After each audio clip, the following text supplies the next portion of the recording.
Bonsoir amis de l'horreur et bienvenue dans Cinéma Interdit, votre émission qui s'attarde sur les films inconnus chez nous, interdits, bannis ou jamais distribués pour des raisons diverses et variées. Et aujourd'hui, j'ai décidé de rester en francophonie, et ce malgré l'immense bide qu'a reçu mon dernier Cinéma Interdit consacré à Vase de Noces. Tristesse. Bon, après, il est vrai que le seul point commun entre notre film du jour et Vase de Noces, c'est la francophonie. Sachant que Vase de Noces est un film muet. On peut faire mieux comme point commun. Non, aujourd'hui, c'est en France que nous allons, pour un film qui allie gore, fantastique, nudité et humour noir avec tant de virtuosité qu'il est, encore aujourd'hui, déconseillé dans certains pays au moins de 18 ans et qu'il fut même banni au Royaume-Uni, la terre des vidéonasties. Quelle surprise! Et si, globalement, il est beaucoup plus toléré de nos jours, tout de même, au point de figurer dans le catalogue de nos amis de chez Shadows, eh bien, vous verrez rapidement qu'il mérite pleinement de figurer dans mon cinéma interdit. Bref, trêve de mondanité, il est temps de plonger à corps perdu dans le mauvais goût le plus total pour notre plus grand plaisir. C'est parti pour Baby Blood, générique.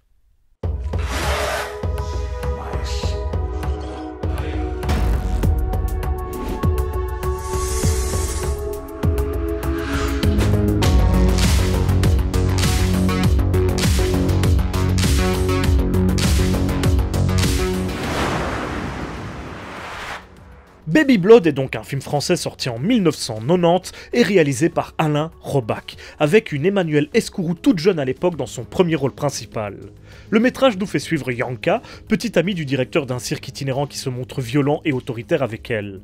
Sa vie change lorsque le cirque accueille un nouveau léopard en provenance d'Afrique équatoriale qui agit étrangement en présence de la jeune femme. Le soir même, l'animal est retrouvé en bouillie, et la créature responsable de ce carnage, qui se cachait à l'intérieur du félin, va élire domicile dans le corps de Yanka, qui se réveillera le lendemain enceinte de cet être surnaturel et assoiffé de sang, qui va forcer son hôte à tuer pour le nourrir. Ce qui donnera lieu à un certain nombre de scènes plus ou moins gore, comme vous vous en doutez.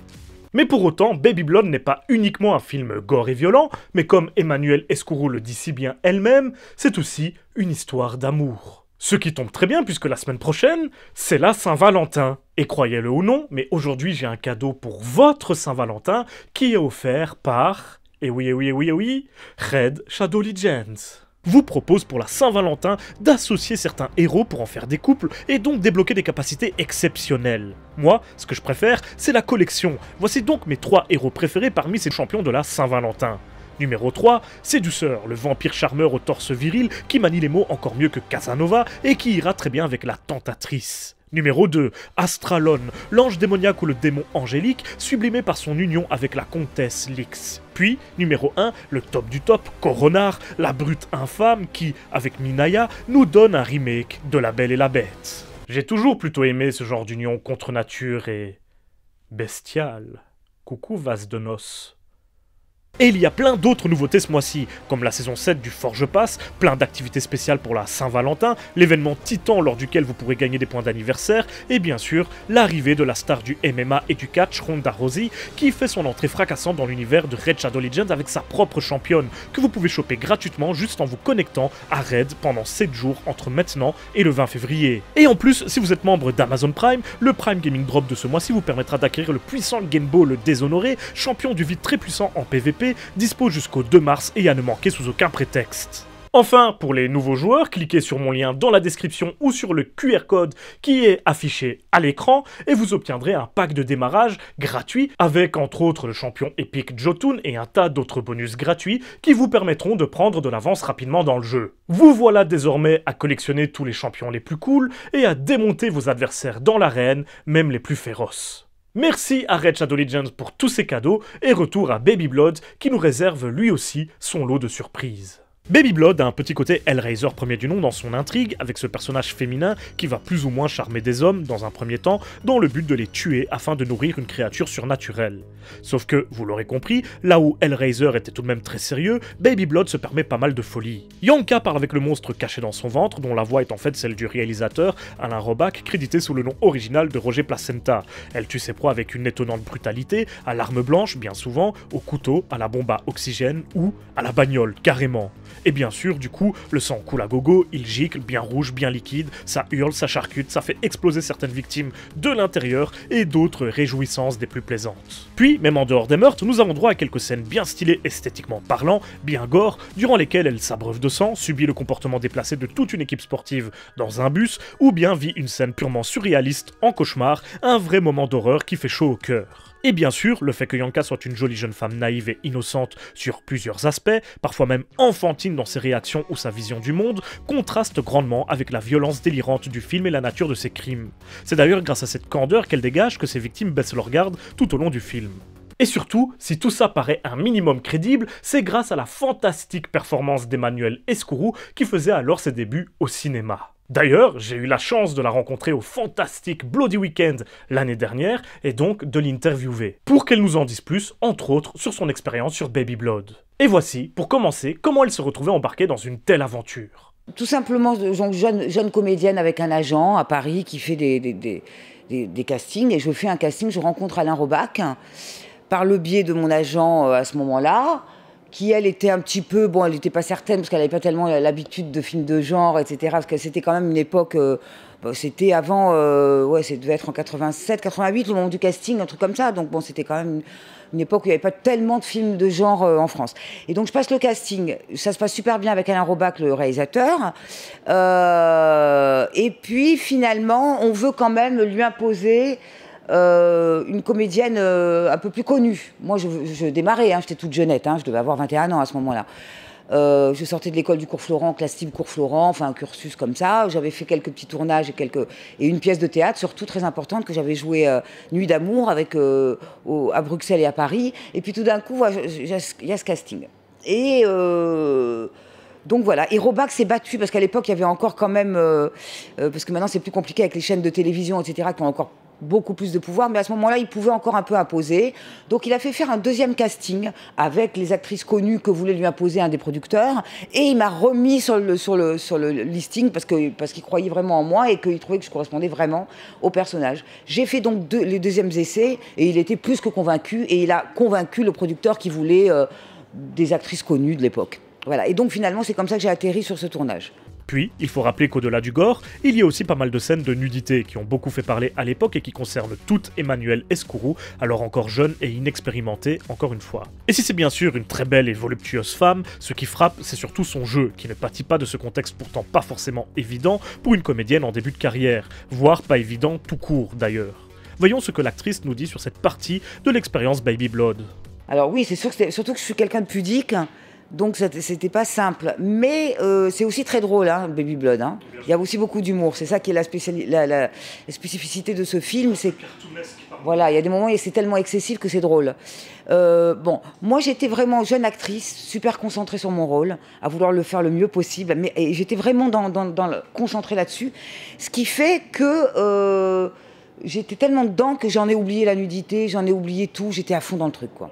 Donc, alors c'est sûr que c'était pas simple, mais j'étais tellement concentrée sur le truc. Et puis c'était pas une nudité pour séduire, c'était pas une nudité de, il y avait tellement des scènes de folie ou des scènes de trucs. Il y avait un vrai enjeu, les émotions qu'il y avait à faire transparaître, même si à ce moment-là j'étais nue, elles étaient tellement fortes que j'en oubliais que j'en étais nue. Et puis plus tard, quand il y a eu une projection au Max Linder, je me rappellerai tout de suite, c'était la première fois que je voyais ça, donc déjà me voir moi, j'avais pas l'habitude, et même encore maintenant, après 30 ans de métier, j'ai toujours beaucoup de mal à me voir, mais... Et je vois en fait qu'il y a la scène du squat où j'ai vraiment un gros bidon comme ça et je me dis purée, mais comment ça se fait? En fait, j'étais tellement dans le rôle que j'avais un ventre gonflé qui n'était pas le faux ventre d'après, parce qu'après j'avais un faux ventre, mais à l'intermédiaire avec le gros petit bidon comme ça de genre de grossesse de 3-4 mois, c'était moi qui étais tellement dans le rôle que j'avais mon ventre qui s'était gonflé, quoi. C'est dingue. Mais j'étais tellement concentrée que je ne me rendais pas compte. C'est après, un an après, quand je le vois en projection, je me dis, mon Dieu. Et finalement, tout dans Baby Blood respire l'envie, l'amusement et la passion. Le genre fun et débridé qui n'avait encore que peu été traité de cette façon en France à l'époque, comme un héritier des films de Sam Raimi ou de Peter Jackson, et Alain Robach avait un terrain de jeu quasiment vierge rien que pour lui et son équipe. Heureusement qu'il ne s'est imposé aucune barrière ou presque, car c'est vraiment ce côté délirant qui donne tout son sel au film, ainsi qu'un côté quasiment unique dans le paysage du cinéma français, surtout pour l'époque, fin des années 80, début 90. Et pour renforcer cet aspect un petit peu ovni, il y a certains caméos de personnalités du ciné aujourd'hui aujourd'hui bien connus, qui apparaissent dans des rôles anecdotiques ou dans celui de victime de Yanka, ce qui prête parfois à sourire. Ainsi, nous avons Jean-Yves Lafesse en camionneur bien beauf, Jacques Audiard qui se fait arracher la tête par notre personnage principal, et surtout Alain Chabat en amant assassiné qui nous donne une splendide scène de mort.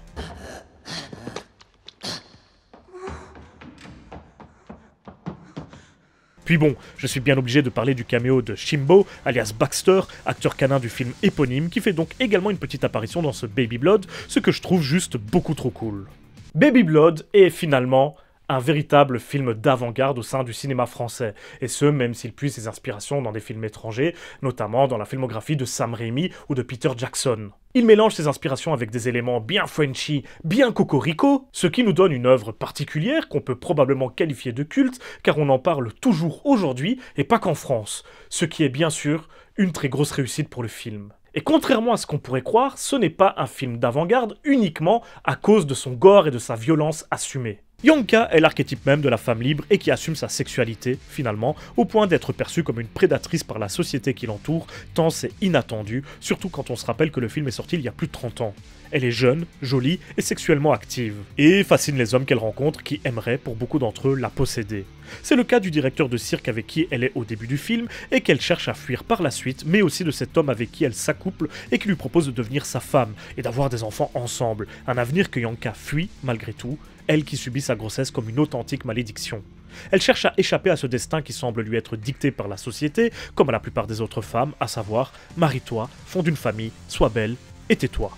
Ce n'est pas pour rien que la plupart des personnages rencontrés dans Baby Blood sont d'authentiques marginaux. Les travailleurs du cirque itinérant, des laissés pour compte, des représentants de la France d'en bas, et Yanka, qui flirte avec toutes ces sphères. Mais ce qui frappe, encore une fois, c'est l'inversion du rapport de force qu'il existe normalement dans les relations hommes-femmes, et qui est illustré dans Baby Blood par tous ces hommes qui maltraitent leurs copines, la trompent, sont constamment à la recherche de relations simples, rapides, et quand ils se chopent une belle femelle, refusent de la laisser partir comme s'ils en étaient propriétaires. Quand ils ne sont pas tout simplement d'authentiques agresseurs assumés, comme encore une fois, les sportifs dans leur bus.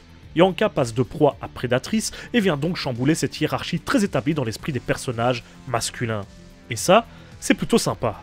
Avec tout ça, personnellement, je me demandais comment Emmanuelle percevait son personnage de Yanka et comment elle avait vécu le tournage du film. Quel genre d'expérience ça a été pour elle? Et voici ses réponses. C'est devenu culte quand même, j'ai vraiment beaucoup de fans du monde entier, c'est quand même un truc assez dingue, puisque moi j'étais quand même très très fière de savoir que c'est Gary Oldman qui a fait la voix du monstre pour la version américaine, qui est sortie dans des salles d'arrêt-essai, mais enfin bon, je me dis, il a joué avec moi, enfin avec mon image, j'aurais aimé que ça soit en vrai, parce que j'adore cet acteur, mais bon voilà, mais c'est vrai que c'était en avant-garde, que le réalisateur Alain Robach était en avant-garde, que moi, j'étais pas du tout dans quelque chose de carriériste, parce que si j'avais eu peur de quoi que ce soit en début de carrière, je l'aurais pas fait, puisqu'à ce moment-là, ce genre de film n'existait pas en France. Mais moi, j'étais ravie de faire ça, je me suis éclatée, quoi. Donc, je pensais pas du tout à ça, je n'étais pas carriériste, je fais mon métier, j'aime ce personnage, c'est une vraie histoire.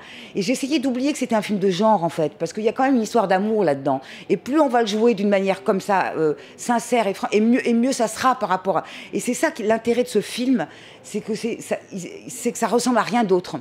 C'est-à-dire que les effets spéciaux, maintenant, ont vieilli, c'est plutôt assez rigolo, mais bon, ils ont vieilli. Mais il n'y avait pas beaucoup de moyens.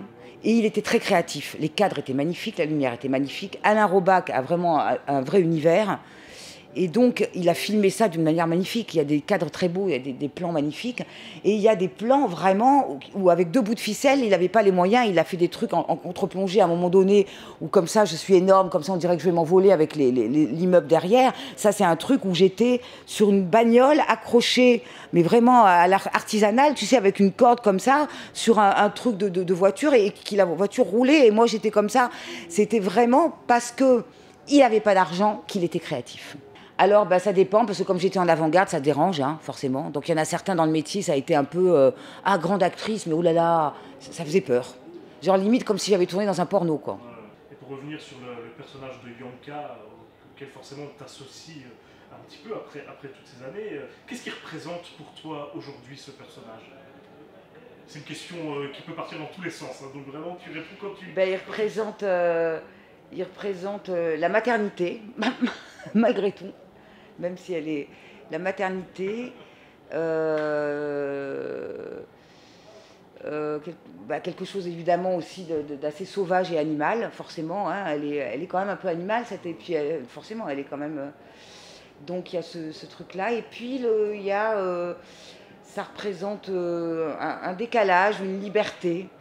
Une certaine époque et une liberté, quelque chose comme ça. Finalement, Baby Blood, c'est une aventure humaine et presque romantique, mais également un délire gore et furieux avec son lot de scènes de nudité. Et puis bien sûr, un authentique film d'horreur avec quelques scènes de meurtre des plus cauchemardesques et une mise en scène qui va souvent en ce sens. Nous avons des scènes en caméra objective, des contre-plongées extrêmes, beaucoup d'importance accordée aux expressions des victimes, avec des plans rapprochés parfois étonnamment longs, etc. Mais surtout, Baby Blood, grâce à son personnage principal et la façon dont elle est filmée, propose une certaine poésie. Yanka est souvent filmée comme l'héroïne d'une œuvre romantique, personnage de film adolescent mélancolique, dans lequel elle se balade avec le vague à l'âme, suivi par une caméra qui l'adore, qui la transforme en jeune fille candide et innocente. Mais n'hésite pas non plus à la changer en objet de tentation, en femme fatale consciente de l'effet qu'elle a sur les hommes qui l'entourent. Yanka est définitivement un personnage fascinant qui s'accapare l'écran, alors même que nous avons droit à des scènes de bébés mutants monstrueux dans le même film. Très cool, certes, mais qui ne volera jamais, à aucun moment, la vedette à Yanka qui porte Baby Blood sur ses frêles épaules à la perfection. Et pour finir cette vidéo, laissez-moi vous montrer le passage de mon interview d'Emmanuelle, durant lequel elle évoque la suite Lady Blood, sortie en 2009, et sur lequel nous ne nous étendrons pas ici. Ensuite, moi, j'ai continué ma carrière de comédienne, à tourner, à jouer au théâtre, à faire des trucs pour la télé aussi, et puis à écrire. Je me suis mise à écrire pas mal de scénarios.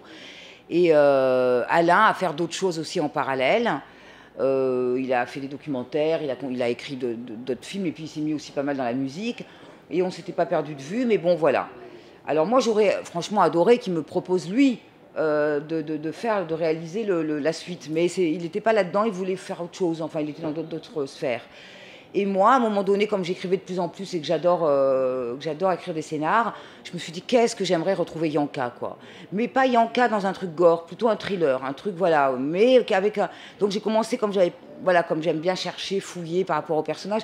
Voilà. Et donc l'idée m'est venue d'écrire une suite. Donc c'était genre 17 ans après, enfin je sais plus, il y a quand même pas mal de temps maintenant, il y a au moins 15 ans là. Et donc j'ai écrit Lady Blood. Donc évidemment avec son accord. Et j'ai trouvé un producteur qui m'a imposé un réalisateur. Et là, j'ai pas trop envie de m'étendre parce que le producteur s'est très mal comporté et le réalisateur aussi.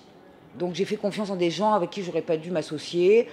Donc ça a été un petit peu douloureux quand même parce que ça a été plus d'1 an de boulot d'écriture. Et puis en plus le fait de retrouver le personnage de Yanka, j'étais quand même contente. Il y avait une distribution quand même plutôt sympa aussi, et puis ça a été un massacre. Mais parce que des gens incompétents quoi, qui ont massacré le truc.